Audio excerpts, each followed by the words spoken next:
오늘 히브리서 5장 1절로 14절까지입니다. 같이 읽습니다. 시작.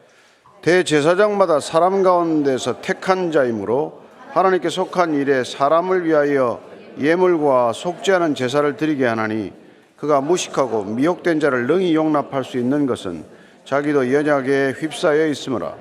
그러므로 백성을 위하여 속죄제를 드림과 같이 또한 자신을 위하여도 드리는 것이 마땅하니라. 이 존귀는 아무도 스스로 취하지 못하고 오직 아론과 같이 하나님의 부르심을 받은 자라야 할 것이니라.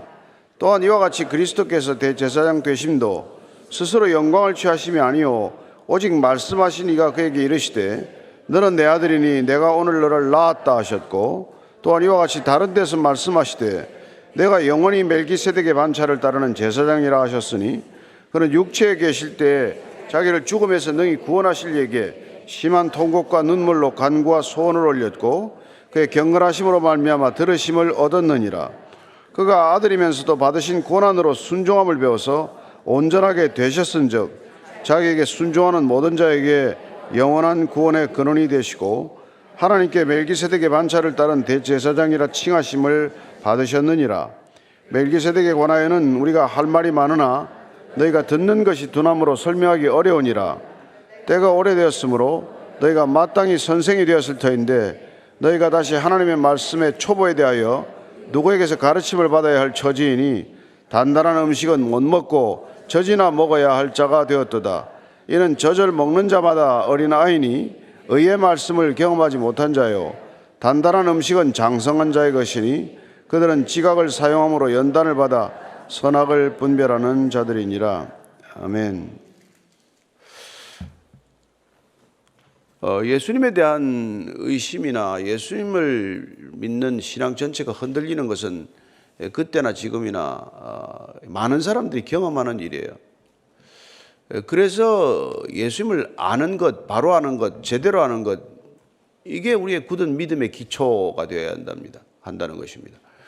이분에 대한 정확한 우리가 이게 깨달음이 없으면 신앙 전체가 항상 위태로운 것이죠. 늘 자기 상태에 따라서 신앙이 오락가락하는 게 되는 것이죠. 그래서 오늘 이 히브리서 기자는 예수님이 지금 앞에 부분에서 보면은 모세하고 비교할 수 없는 분이다. 모세는 그 집을 맡았던 종이고 예수님은 그 집의 아들이다. 이런 비유를 들어서 이렇게 사람들의 믿음을 조금 더 눈을 크게 뜨게 하는 것이죠. 또 어떻게 말했습니까? 여호수아 안식에 들어가게 했죠. 가나안 땅에 데리고 들어갔습니다. 그러나 그게 궁극적인 안식이 아니지 않냐? 예수님은 궁극적으로 영원한 안식에 우리를 데리고 들어가실 분이다. 오늘 그분은 또한 인간을 구원하시는 이 구원의 큰 일을 위해서 그분은 대제사장이 된 분이다. 이렇게 말해요. 대제사장. 그래서 1절, 2절, 3절 오늘 그분은 어떤 제사장, 대제사장인지를 이렇게 말하고 있습니다. 시작. 대제사장마다 사람 가운데서 택한 자이므로 하나님께 속한 일에 사람을 위하여 예물과 속죄하는 제사를 드리게 하나니, 그가 무식하고 미혹된 자를 능히 용납할 수 있는 것은 자기도 연약에 휩싸여 있음이라. 그러므로 백성을 위하여 속죄제를 드림과 같이 또한 자신을 위하여도 드리는 것이 마땅하니라. 그런데 그분은 대제사장이지만 앞에 보면은 큰 대제사장이다. 일반 우리의 인간 대제사장이 하고 있는 일도 우리를 하나님께로 인도하는 일, 우리의 죄 사함을 받도록 그가 제사를 드리는 일, 이런 일들이 있는데 예수님은 우리를 영원히 구원하기 위해서 그 대제사장과 같은 속성, 같은 일들을 하지만 완전히 구별된 분이다. 이런 얘기를 하는 것이죠. 그래서 이스라엘의 대제사장은 정말 대단한 역할을 한 것입니다. 이스라엘 백성 전체를 하나님께로 인도하는 동시에 하나님으로부터 들은 메시지를 일반 백성들에게 전달하는 온전한 중보자적 역할을 감당하는 사람이 대제사장이라는 것이죠. 예수님께서도 그런 대제사장적 이렇게 소명을 가진 것이죠. 그런데 우리가 앞에 보면은 14절, 15절 한번 더 읽어보십시다. 시작. 그러므로 우리에게 큰 대제사장이 계시니 승천하시니 곧 하나님의 아들 예수시라. 우리가 믿는 도리를 굳게 잡을지어다. 우리에게 있는 대제사장은 우리의 연약함을 동정하지 못하실 리가 아니요 모든 일에 우리와 똑같이 시험을 받으시니로되 죄는 없으시로다. 그는 대제사장인데 인간 대제사장하고 다른 이유는 뭡니까? 근본적으로 다른 것은 그분은 죄가 없는 분이다. 그래서 인간 대제사장은 자기를 위해서 속죄제를 드리고 속건제를 드려야 하지만 예수님이 그럴 필요는 없는 것이죠. 그래서 그분은 이렇게 영단번의 제사를 통해서 우리를 구원케 하실 수 있는 분이 된 것이죠. 그래서 대제사장들마다 다 사람으로부터 택함을 받은 거란 말이죠. 사람들 가운데서 하나님이 택하시되 사람에 택했죠. 그래서 대제사장은 아론의 후손에서 택했다는 것을 우리가 알지 않습니까? 그래서 일반 제사장들은 레위 지파에서 쭉 뽑았단 말이에요. 그래서 인간 제사장의 자격은 그런 혈통적 자격을 부여했었고, 그리고 이 혈통을 따라서 온 대제사장들은 인간인지라, 인간의 연약함을 그대로 지닌지라 본인도 죄를 범할 수 있고, 그래서 죄를 짓기 전에 본인도 속죄제를 드리고 제사를 드려야 하는 그런 사람들이지만, 큰 대제사장인 예수님은 죄가 없으신 분이다 이 말이죠. 그래서 우리를 온전히 구원에 이르게 하실 수 있는 분이다. 자, 4절이죠. 시작. 이 존귀는 아무도 스스로 취하지 못하고 오직 아론과 같이 하나님의 부르심을 받은 자라야 할 것이다. 그래서 대제사장이나 제사장의 이런 존귀함도 내가 되고 싶다고 되는 게 아니란 말이죠. 하나님께서 규정한 바에 따라서 자, 아론 후손만 대제사장 계를 맡도록 하라, 이런 제약이 있었지만, 그러나 이 존귀도 아무나 하는 게 아닌데 하물며 큰 대제사장이신 예수 그리스도가 본인이 되겠다고 되는 거냐, 내가 희망한다고 되는 일이냐. 그분 하나님으로부터 온전한 위임이 없다면 어떻게 그 역할을 감당하겠어요? 그죠? 예. 그래서 그런 걸 함부로 하려다가 이게 죽음을 맞은 사람들 얘기가 있는 거예요. 민수기 16장에 고라 같은 사람, 뭐 죽음을 맞잖아요. 그 다음에 우리가 그 사무엘상인가요? 사무엘상에 보면은 사울 왕이 자기가 그 사무엘이 안 온다고 제사를 지나다가 뭐 어떻게 됐어요? 그때 버림을 받은 거예요. 하나님이 경계를 정해 주셨는데 그 경계를 본인이 깨뜨리는 바람에 그걸 넘어간 거 아니에요. 나중에 또 역대하러 가면 우시야 왕도 마찬가지입니다. 본인이 분향단에 분향을 드리다가 그런 일이 생긴다는 거예요. 그래서 하나님께서 지계를 정하고 경계를 정해놓은 일에 넘어서면은 그런 일들을 만난단 말이죠. 베레스 우사는 뭐 법궤 손댔다가도 죽음을 맞지 않습니까? 그러니까 우리가 이렇게 하나님이 하지 말라면 하지 말라는 이유가 있는 거고, 여기까지가 내 역할이다면 거기까지 하는 거고, 모세 너는 요단강 여기 뭐 입구까지다, 그럼 거기죠, 그죠? 그냥 가나안 땅 못 밟아보는 거란 말이에요. 하나님이 정한 게 있단 말이죠. 그 인간은 인간의 한계를 우리가 가지고 있는 거죠. 그래서 우리에게는 대제사장이 필요한 거고, 그래서 그분이 오셔서 그분의 역할을 감당하신 것이죠. 자, 그래서 예수님을 좀 더 알아보자. 그분은 우리가 구약 전체를 통해서 어떤 분이신가, 어떤 제사장인가, 한번 이걸 5절, 6절, 7절입니다. 시작.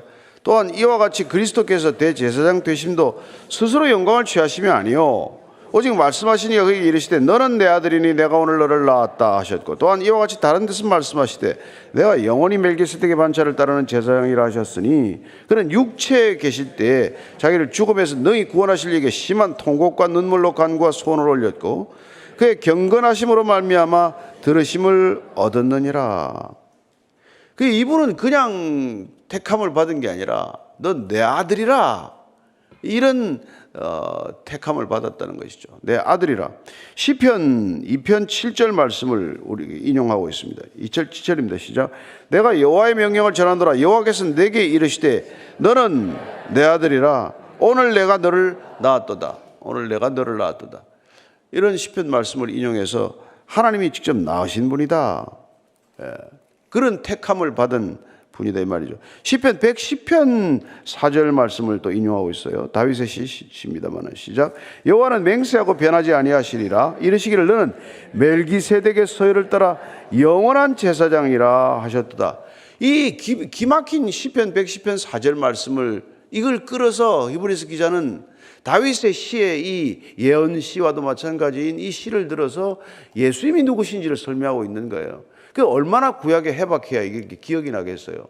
여러분 좀 성경을 읽어서 이게 기억이 나겠습니까? 신학적 배경이 탄탄하지 않고서는 이걸 끌어낼 수 없지 않습니까? 어떻게 예수님을 대제사장이라고 지칭하면서 그럼 그 대제사장이 어떻게 될 수 있냐? 그분은 아론 후손도 아니고 레위 지파 출신도 아닌데, 그분은 그런 혈통적인 계열을 따라 나온 것이 아니라 멜기세덱, 혈통을 넘어서는 멜기세덱의 반열을 따라서 오신 분이다. 이걸 지금 다윗의 시에서 끌어온 거란 말이에요. 다윗도 오실 메시아가 이런 혈통을 떠난 메시아가 올 것이라는 것을 예언하고 있었고, 그리고 그걸 지금 인용함으로써 우리가 말하는 인간 혈통을 따라오신 분이 아니다 이 말이죠. 멜기세덱은 지금 7장에 가면은 히브리서 7장에서 아주 자세하게 설명을 할 겁니다. 그래서 오늘 이걸 가지고 설교를 다 채울 수는 없고, 멜기세덱은 창세기 14장에 그돌라오멜 동맹군과 아브라함이 싸워서 승리하고 돌아올 때 살렘 왕이 나왔다고 되어 있어요. 살렘 왕 멜기세덱이 나와서 그 떡과 포도주로 그를 대접합니다. 그래서 아브라함이 자기 전리품의 10분의 1, 11조를 그 멜기세덱에 드렸다고 되어 있어요. 그러고 나서 멜기세덱은 흔적이 없습니다. 이게 10편, 110편까지 안 나오는 분이에요, 멜기세덱은. 그래서 그걸 우리가 나중에 7장에 가서 보기로 하고, 근데 이분이 이제 영원한 이제 대제사장이다. 그래서 예수님을 어디서 끌어요? 대제사장직을 어떻게 그분이 대제사장이라고 말할 수 있냐? 근데 멜기세덱이 떡과 포도주로 와서 지극히 높은 분의 대제사장직 역할을 감당했다면은 그런 역할을 메시아 또한 감당하고 있는 것이다. 그래서 그분은 멜기세덱의 반차를 따라오셨다. 반차란 말은 그냥 계보다 계열이다라고 이렇게 들으면 돼요. 그분의 계열을 따라서 오신 분이지, 뭐 레위 지파나 아론 후손이나 이런 게 아니더라도 영원한 제사장의 지파가 있다. 하나님께서 택하신. 그래서 그는 육체에 계실 때 자기를 죽음에서 능히 구원하실 이에게 심한 통곡과 눈물과 간구와 소원을 올려드렸다. 왜 그랬어요? 왜? 그분 자기 때문에 그랬습니까? 그분은 자기의 영광을 위해서 한 것도 없고 자기 때문에 무슨 기도를 한 것도 없잖아요.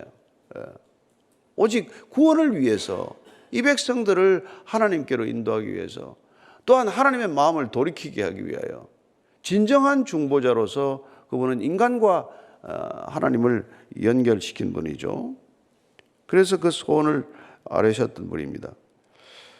그래서 8절, 9절, 10절입니다. 시작. 그가 아들이면서도 받으신 고난으로 순종함을 배워서 온전하게 되셨은즉 자기에게 순종하는 모든 자에게 영원한 구원의 근원이 되시고 하나님께 멜기세덱의 반차를 따른 대제사장이라 칭하심을 받으셨느니라. 아들이면서도 그는 이게 고난을 순종으로 배웠다고 되어 있습니다. 그분이 왜 고난 받으셔야 합니까? 그분이 왜 순종함으로써 고난을 배워야 합니까? 근데 배운다는 게 또 무슨 뜻입니까? 왜 그분이신 성령으로 잉태되시고 성령으로 왕위에 오르신 분이고 대제사장이 되신 분이고 선지자가 되신 분이 뭘 더 배울 게 있어요?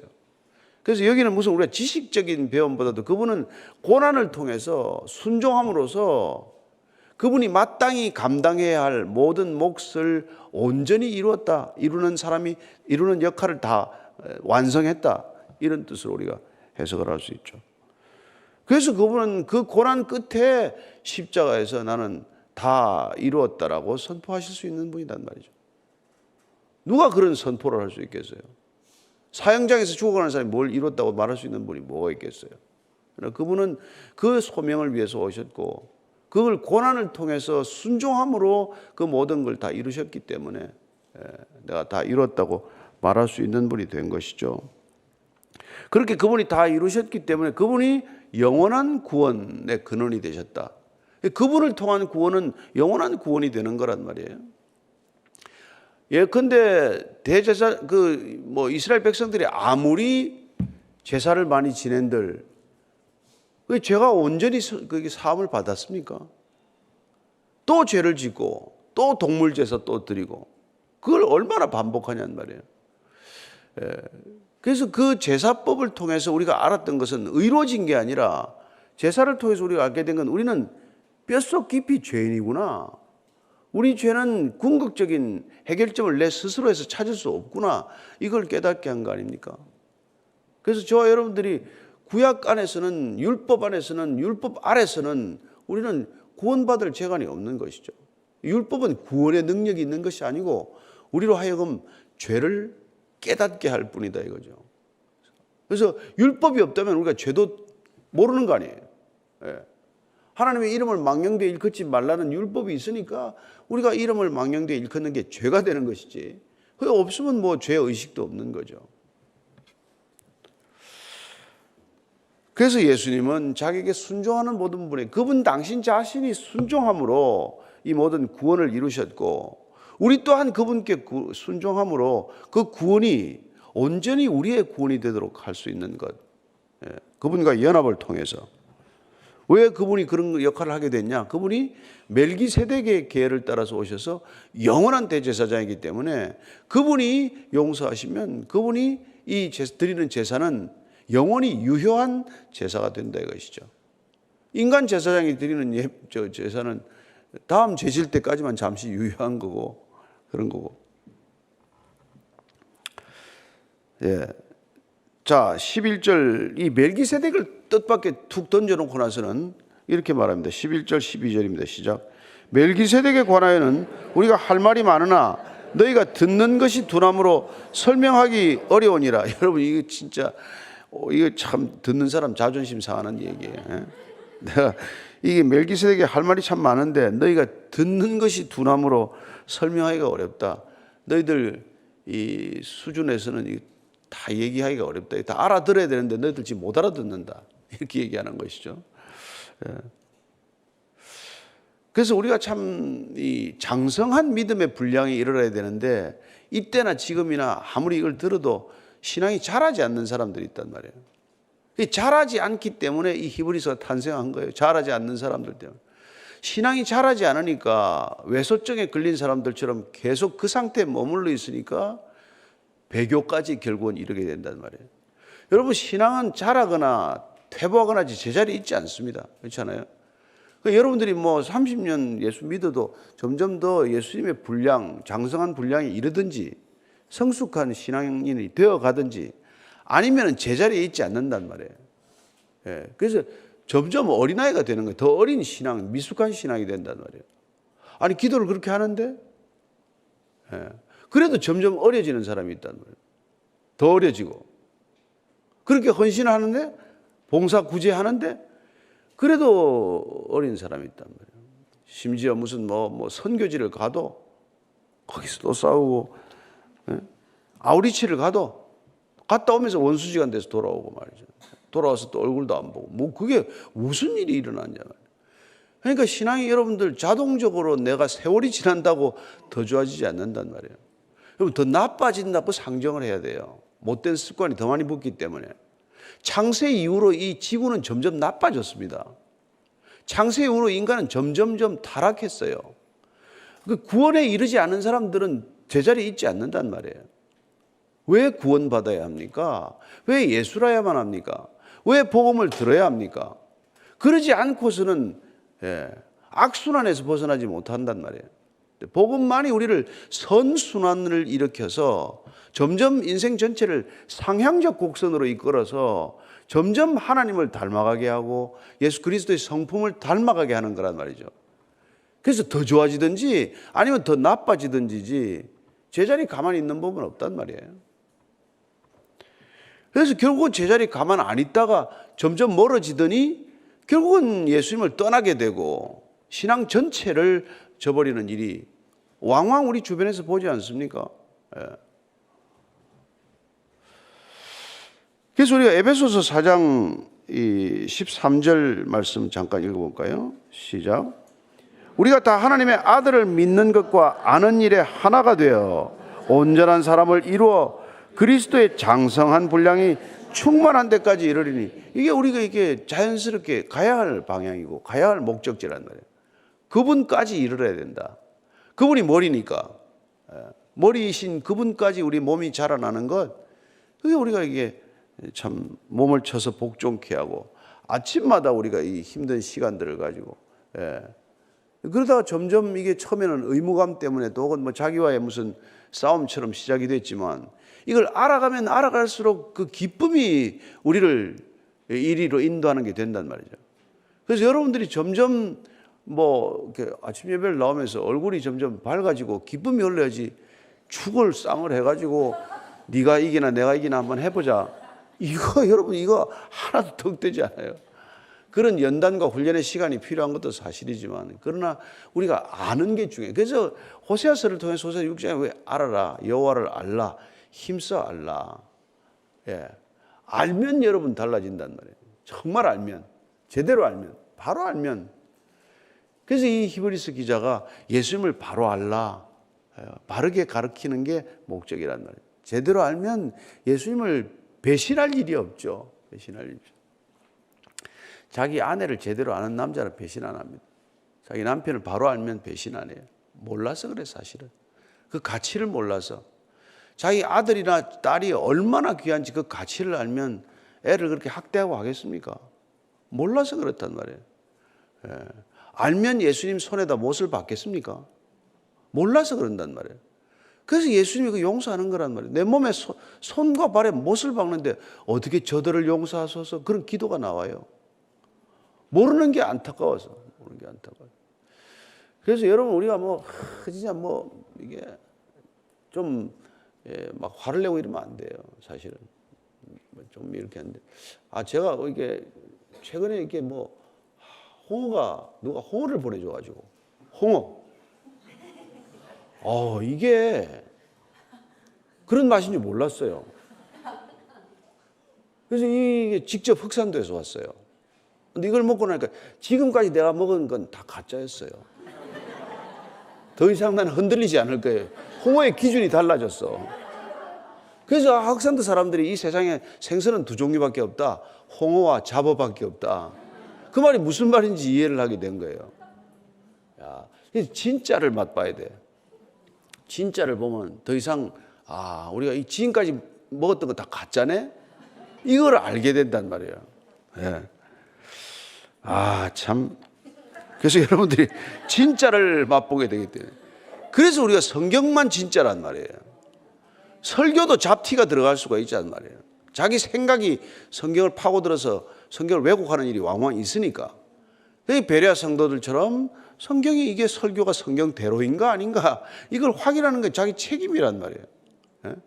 그래서 설교 시작되기 전에 성경 두세 번 읽어보고 본문이 뭔가 또 듣고 나서도 나중에 집에 가서도 저녁에 한번 본문을 보고 이런 게 습관이 돼야 된단 말이에요.